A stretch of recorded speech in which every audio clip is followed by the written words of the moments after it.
Canada pushes for National Education Council as federal election nears.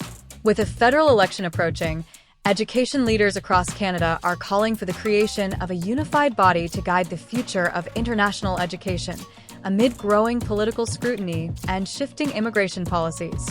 As Canada gears up for a snap federal election on April 28, prominent voices in international education are advocating for the establishment of a nationwide council focused on the sector's future. This proposal arises as the industry continues to wrestle with the fallout from recent government decisions intended to scale back international student numbers. The Canadian Bureau for International Education, CBIE, recently issued a public appeal urging the incoming federal administration to form a pan-Canadian International Education Council. Such a council, they argue, would help protect Canada's status as a prime destination for international students and global research talent. CBI urges the next government to create a pan-Canadian International Education Council to support international partnerships and uphold Canada's global reputation in education and innovation, the organization stated on LinkedIn. CBI believes the council could unify leaders in education to develop a coordinated, long-term approach to international student recruitment, one that strengthens Canada's workforce, research output, and economic future.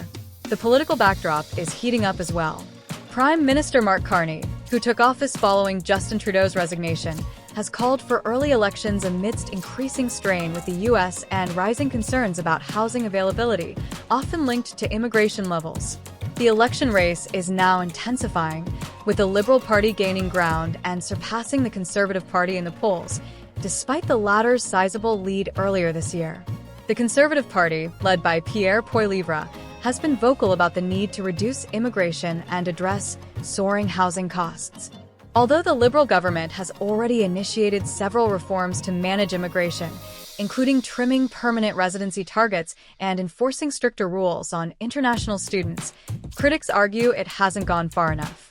In the past 2 years, Canada has tightened international education regulations by introducing caps on study permits, raising financial proof thresholds, phasing out fast-track processing, altering post-study work permit criteria, and adding language requirements. These measures have had a notable effect. Approvals for study permits are now falling well below the caps, and enrollment from key countries, like India, has dropped significantly. This shifting landscape has increased support for a centralized international education body. Dr. Mike Alcott of Apply Board highlighted the urgency, pointing out that both CBIE's recent report and a joint analysis from the CSA Public Policy Center and the DAIS emphasized the need for a renewed and inclusive education strategy. Successful models in countries like the US and UK show the importance of including both public and private stakeholders, aligning them under a shared vision, Alcott said. He noted that international students contribute significantly to Canada's job market, over 361,000 jobs in 2022 alone, and fill crucial gaps in the labor force. Yet, he warned that shifting student preferences and a weakened image of Canada as a welcoming country necessitate immediate action to reaffirm its international appeal. Immigration remains a contentious issue as the election nears. Even Carney has criticized current immigration execution, linking it to housing shortages. His platform suggests capping immigration at pre-pandemic levels and reducing the temporary resident population significantly over the next 2 years. Carney has also pointed out the increasing dependency of universities on international students, a consequence of limited provincial funding. Michelle Coates-Mather of Universities Canada echoed calls for strategic reforms. Attracting global talent isn't just about education, it's about economic resilience, innovation, and labor force readiness, she said. Universities Canada is backing the CBIE's proposed council and is also recommending a national ministerial roundtable to coordinate efforts between federal immigration authorities, provincial governments, educational institutions, and industry leaders. Such a forum, Mather explained, could help resolve key challenges like credentials recognition and workforce integration, offering practical solutions to strengthen Canada's immigration and education policies. Saurabh Malhotra, CEO of Student Direct, supports the idea of a central body, but stressed that political consistency is key.